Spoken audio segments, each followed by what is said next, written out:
کیا جیسے آپ نے بیان کیا ہے کہ وہ اس کے اندر حکومت ہوتی ہے, اس کے اندر ملک ہوتا ہے, تو یہ جیسے جپسیز کی طرح ایک جگہ سے دو, دوسری جگہ تیسرا, اور آج جو عیسائیت کی گود میں بیٹھے ہوئے, کیا اسے کسی لحاظ سے ہم خلافت کے نزدیک تک بھی کہہ سکتے ہیں ان کے اس طریقہ کار کو؟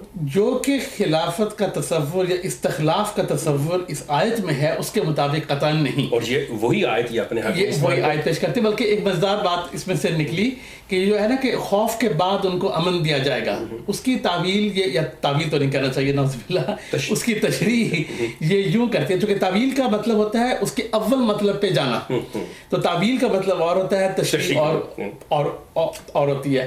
وہ کہتے ہیں کہ جب ایک خلیفہ ان کا ایک خلیفہ فوت ہوتا ہے تو ایک خوف کا عالم طاری ہو جاتا ہے, مطلب ان کا جو ایک سجادہ نشین جو گدی پہ بیٹھا ہوا ہے, جو گدی نشین, جیسے مرزا محمود تھے, حکیم نور الدین تھے, مرزا ناصر تھے, جی تو وہ ایک خوف کا عالم آ جاتا ہے, اور اس خوف کو نیا خلیفہ بننے سے وہ خوف امن میں تبدیل ہو جاتا ہے. تو اس قسم کی تشریح, لیکن یہ الفاظ قرآن نے تو استعمال کیے ہیں نا, کہ مگر جس سینس میں کیے ہیں, جو اس کا سیاق و سباق دیکھیں کہ زمین میں تمکین ہوگی, ٹھیک ہے نا, ایک مکان ملے گا اور تمہارا جو خوف ہے وہ امن میں تبدیل ہوگا. وہ خوف کیا تھا؟ ایک ایمپائر کا, دوسری حکومتوں کا خوف تھا, جو کہ ایک امن میں قائم ہو گیا جب اسلامی حکومت قائم ہو گئی. تو اب جب ایک ان کا گدی نشین یا خلیفہ فوت ہوتا ہے تو سب کو پتا ہوتا ہے کہ چند گھنٹے میں نیا دوسرے کی دستار بندی ہو جائے گی. تو یہ کون سا ایسا عظیم الشان خوف ہے؟ خوف اگر ہے تو مرزا خاندان کا خوف ہے کہ کس کے سر پر وہ کسی مطلب ریاست کو کوئی خوف نہیں ہے, کوئی نہیں, جبکہ اسلام میں خلافت کے ساتھ ریاست اور امن, ریاست کے امن. تھینک یو سو مچ. کیا خلافت کوئی انسٹیٹیوشن ہے چوائس صاحب؟ جیسا کہ میں نے ذکر کیا کہ خلافت عقیدہ اور فقہ کے لحاظ سے کوئی ایسی انسٹیٹیوشن نہیں جس کے قواعد و ضوابط یا جس کے کوئی دینی اصول مقرر ہوں. اور تاریخ اسلام میں بہت سارے اوقات ایسے بھی رہے ہیں جس کے اندر کوئی خلیفہ نہیں رہا. خلیفہ بائی کنونشن ہے, ایک کنونشن ہے, ایک تعریف ہے اس شخص کی حکومت کی, اس شخص کی دنیوی حکومت کی جس کے زیر اثر ارض اسلام کا بیشتر حصہ اس کے کنٹرول میں رہا ہو, تو اس کے زیر انتظام رہا ہو, اور وہ والی حرمین شریفین بھی ہو.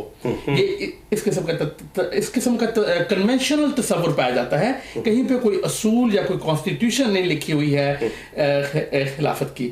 اب جو شیعہ مسلک سے تعلق رکھتے ہیں, اثنا عشری ہیں, وہ خلافت کے تصور کو پر اتنا یقین نہیں رکھتے. خود کا احمدیہ جماعت کا جو لاہوری گروہ ہے وہ بھی اس قسم کی خلافت پر یقین نہیں رکھتا, حالانکہ وہ بھی مرزا صاحب کے ماننے والے ہیں.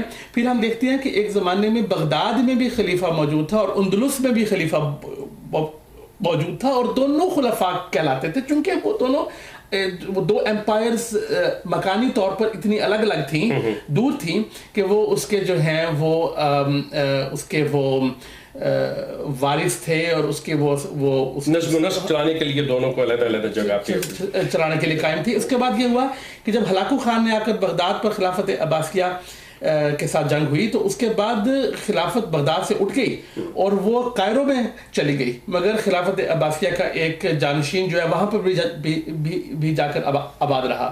تو خلافت کا تصور جو ہے وہ زمینی حکومت جس کے زیر اثر بیشتر اسلامی قطع ارض ہو. اب آخری بات میں پوائنٹ کرتا جاؤں کہ خلافت عثمانیہ کے دوران مغلیہ بادشاہت بھی ہندوستان میں قائم تھی, اور وہ مغلیہ بادشاہت قطعاً خلافت عثمانیہ کے زیر اثر نہیں تھی. ایک قسم کا تعلق تھا کہ قرۂ اسلام کی نمائندگی خلافت عثمانیہ کر رہی ہے, مگر ایٹ دا سیم ٹائم مسلمان ایمپائرز اور بھی قائم تھی. لیکن ان کا نام ہم خلافت نہیں دے سکتے, اور نہ ہم یہ کہہ سکتے ہیں کہ وہ خلافت عثمانیہ سے کے زیر اثر تھے, ان سے وابستہ ہوں گے, ان کے ساتھ جنگ کی صورتحال نہیں تھی, پر ان کے زیر اثر تو نہیں تھے نا. میں بات خلافت عثمانیہ پر اگلا سوال تھا, آپ نے اس کا ذکر شروع کر دیا, تھینک یو سو مچ. حضرت صلی اللہ علیہ وسلم کے وصال کے بعد جو ریاست کا نظم و نسق چلا, جو انتظام ہوا, اور اس کو جنہوں نے چلایا وہ رسول اللہ کے خلیفہ کہلائے, کہ ان کے جانشین. اب یہ سلسلہ جو چلتا ہے یہ ہمیں سلسلہ ملتا ہے خلافت عثمانیہ تک. خلافت عثمانیہ کے بعد یہ ہمیں ایک درمیان میں وقفہ نظر آتا ہے. کیا اگر پہلی بات تو کیا آپ اس کو تسلیم کرتے ہیں کہ وقفہ ہے یا نہیں, کہ کوئی خلیفہ نہیں؟ دوسری بات کہ اگر 1 منٹ کے لیے تصور کیا جائے کہ وقفہ ہے اور یہ سلسلہ اگر دوبارہ کہیں سے شروع ہو تو کیا یہ وہی خلافت علی منہاج نبوت ہوگی یا کوئی اور خلافت؟ آپ نے پیچیدہ سوال کر دیا. خلافت کوئی انسٹیٹیوشن نہیں ہے. خلیفہ ابو بکر رضی اللہ تعالیٰ عنہ رسول اللہ صلی اللہ علیہ وسلم کے خلیفہ تھے. عمر رضی اللہ تعالیٰ عنہ ابو بکر کے خلیفہ تھے. اور جس طرح ایک سلسلے میں ایک کڑی دوسری کڑی کے ساتھ ملتی جاتی ہے, ہم کہتے ہیں کہ چونکہ پاور پیسفلی ٹرانسفر ہوتی گئی, ایک سکسیسرز کا سلسلہ چلتا رہا, ایک کڑیوں سے ملتی گئیں. سوری, یہاں پہ چوئی صاحب ایک چیز جو آپ نے شروع میں بڑی اچھی بات کہی, یہ عام ہمارے ناظرین کے لیے, کہ حضرت ابو بکر صدیق رسول اللہ کے خلیفہ ہیں, لیکن حضرت عمر رضی اللہ تعالیٰ عنہ رسول اللہ کے خلیفہ نہیں ہیں, بلکہ حضرت ابو بکر خلیفہ اول کے وہ جانشین ہیں اور ان سے آگے چلتے ہیں. سو اس کا مطلب یہ ہے کہ جیسے جیسے آگے خلیفہ چلے آتے رہے, وہ اپنے سے پہلوں کے خلیفہ تھے, نہ کہ رسول اللہ. بالکل. لیکن سلسلہ جو ہے خلافت علی منہاج نبوت اسی پہ ہے, وہ اسی پہ ہے. تو اس لیے یہ کوئی انسٹیٹیوشن نہیں ہے, یہ ایک سکسیشن ہے, ایک چین ہے, ایک امن کا چین ہے کہ پیسفلی اقتدار جو ہے وہ پیسفلی ٹرانسفر ہوتا رہا سکسیسرز کو. پیسفلی یا بعض دفعہ جنگ بھی ہوئی, مگر وہ ٹرانسفر ہوتا رہا, ٹھیک ہے. اور مگر مسلمانوں کے لیے ان کے اپنے دین کو پریکٹس کرنے کے لیے ایک حکومت قائم رہی. یہاں پر اب آ کر بات ہوتی ہے کہ بیچ میں بھی جس طرح میں نے کہا کہ پیریڈز ایسے آئے ہیں جہاں پر 2 خلافتیں موجود ہیں, یا خلافت نہیں موجود ہے, کوئی خلیفہ ایسا سکسیسر موجود نہیں ہے. مگر اب یہ جو خلافت عثمانیہ جب اینڈ ہوتی ہے 1918 1920 کے دور میں, اس کا مطلب ہے کہ جو عثمانیہ دور کی ڈائنسٹی تھی وہ ڈائنسٹی آ کر یہاں پر ختم ہو گئی. کیوں ختم ہوئی؟ کہ اس کے بعد عرب جو تھے, ابن سعود کا جو خاندان تھا, انہوں نے حرمین شریفین پر ان کا قبضہ رہا, ترکوں کا اپنے ملک تک ہو گیا. تو اگر ہم دیکھیں کہ اصل جو اسلام کا کور ہے وہ حرمین ہیں, وہ سعودی عرب کی, اب تو ہم اس کو سعودی عرب کہتے ہیں, جو عرب کا جو حجاز اور نجد کی پروونسز ہیں وہ اسلام کا کور رہا ہے. اور ہمیشہ جو خلیفہ آپ کہیں گے, خلافت نہیں کہیں گے چونکہ انسٹیٹیوشن ایسی کوئی ہے ہی نہیں ہے, وہ اس پر اس کا اثر رہا ہے. اب ہوا کیا کہ چونکہ پرانے زمانے کی امپائرز, یہ میری بات غور سے سنیے گا, کہ پرانے زمانے کی امپائرز ہوتی تھی, بہت بڑی ایک سلطنت ہوتی تھی جس کے اندر ولایتیں ہوتی تھیں, چھوٹی چھوٹی ولایتیں. جس طرح عراق ہے, وہ عراق ایک ملک کے نام سے نہیں تھا, اس میں ولایت بصرہ تھی, اس میں ولایت بغداد تھی, اس طرح کے مختلف ولایتیں تھیں, ان کے والی ہوا کرتے تھے. تو ایک بڑی سلطنت کے اندر چھوٹی چھوٹی اس طرح ولایتیں ہوا کرتی تھی, جو کہ اس زمانے کی کمیونیکیشن کے نظام, مواصلاتی نظام کے لیے وہ ایک طریقہ کار آمد تھا. اب 100-150 سال سے کیا ہوا کہ یہ بڑی ایمپائرز کا تصور فنش ہو گیا, اور ایک سٹیٹ کا ایسا تصور ابھرا ہے جسے ہم ویسٹفیلین سٹیٹ کہتے ہیں. یہ ایک سیاسی علوم کی ایک ٹرمینالوجی ہے. ویسٹفیلیا ایک جرمنی کا صوبہ ہے جس سے یہ تصور نکلا کہ سٹیٹیں چھوٹی ہوں گی, مگر یہ ریاستوں کے اوپر ایک ایسی گروہ ہوں گے, ایسا گروپ ہوگا جس کے امبریلا کے نیچے یہ انڈیپینڈنٹ ریاستیں ہوں گی. اب جس طرح اوباما کو کہتے ہیں leader of the free world, اس کا مطلب یہ نہیں کہ اوباما یورپ کا حکمران ہے, یا یورپ کے جو سربراہ ہیں وہ اوباما کو کوئی سالانہ, مطلب وہ اس کے ہم خیال ہیں, ہاں, یا اس کے ایک ہم خیال ہیں اور وہ ایک آرگنائزیشن ہے. اسی طرح یہ جو خلافت عثمانیہ کے بعد آگے کسی نے خلیفہ کا لقب نہیں لیا, اس کا مطلب یہ نہیں ہے کہ وہ خلافت ختم ہو گئی یا حرمین شریفین سے مسلمانوں کا کنٹرول جاتا رہا. وہ ایک ڈائنسٹی سے فنش ہو کے, عثمانیہ ڈائنسٹی سے فنش ہو کے, وہ ابن سعود کے خاندان میں وہ آ گئی. اب انہوں نے خلیفہ کا لفظ اس لیے اپنے لیے نہیں چوز کیا, انہوں نے اپنے آپ کو خادم حرمین شریفین کہتے ہیں, اس لیے کہ آج کل کے زمانے میں وہ کانسیپٹ ہی نہیں رہا, وہ بڑی بڑی ایمپائرز کا کانسیپٹ ہی نہیں رہا. مگر آج کوئی اگر امت مسلمہ بجک زبان ہو کر کبھی بھی کوئی بات کہتی ہے, جب بھی OIC کی کمیٹی, OIC کا جو سمٹ ہوتا ہے جس پہ سارے سربراہان مملکت آتے ہیں, وہاں جب شاہ فیصل یا شاہ عبداللہ